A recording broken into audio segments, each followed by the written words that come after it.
उत्तर भारत में ठंड का प्रकोप जारी है।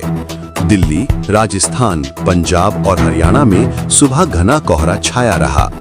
मौसम विभाग के अनुसार अगले 24 घंटों में तापमान में हल्की गिरावट हो सकती है।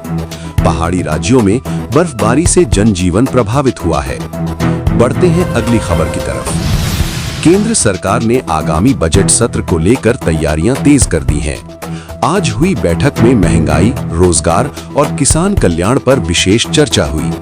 विपक्ष ने सरकार से आम जनता को राहत देने वाले कदम उठाने की मांग की है। बढ़ते हैं अगली खबर की तरफ। किसानों के लिए राहत भरी खबर है। कई राज्यों में रबी फसलों की स्थिति संतोषजनक बताई जा रही है।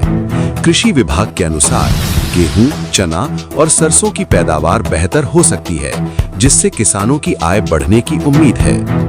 बढ़ते हैं अगली खबर की तरफ। आज शेयर बाजार में उतार चढ़ाव देखने को मिला।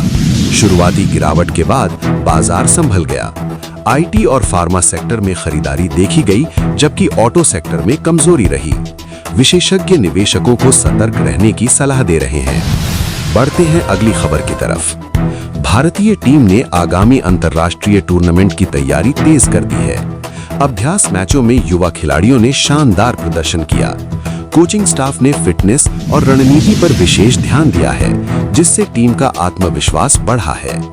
बढ़ते हैं अगली खबर की तरफ। देश के कई राज्यों में बोर्ड परीक्षाओं की डेट शीट जारी कर दी गई है। छात्र परीक्षा की तैयारी में जुट गए हैं। शिक्षा विभाग ने कहा है कि परीक्षा प्रक्रिया को पारदर्शी और सुरक्षित बनाने के लिए सख्त दिशा निर्देश लागू किए जाएंगे। बढ़ते हैं अगली खबर की तरफ। भारत में डिजिटल इंडिया अभियान के तहत नई तकनीकी सेवाएं जोड़ी जा रही हैं। सरकारी सेवाओं का ऑनलाइन उपयोग बढ़ रहा है। विशेषज्ञों का मानना है कि आने वाले समय में आर्टिफिशियल इंटेलिजेंस और साइबर सुरक्षा पर ज्यादा जोर दिया जाएगा। बढ़ते हैं अगली खबर की तरफ। सर्दियों में वायरल बुखार और सर्दी खांसी के मामलों में बढ़ोतरी देखी जा रही है। डॉक्टरों ने लोगों को सतर्क रहने की सलाह दी है। नियमित व्यायाम, संतुलित आहार और साफ सफाई अपनाने से बीमारियों से बचाव संभव है। बढ़ते हैं अगली खबर की तरफ। कई राज्य सरकारों ने नई विकास योजनाओं की शुरुआत की है। सड़क, पानी और बिजली से जुड़े प्रोजेक्ट्स पर काम तेज किया गया है।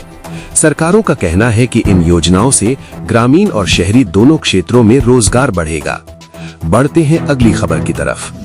देश भर में स्वच्छता और पर्यावरण संरक्षण को लेकर जागरूकता कार्यक्रम चलाए जा रहे हैं। स्कूलों और सामाजिक संगठनों द्वारा वृक्षारोपण अभियान आयोजित किए जा रहे हैं। विशेषज्ञों का मानना है कि सामूहिक प्रयास से पर्यावरण को बचाया जा सकता है।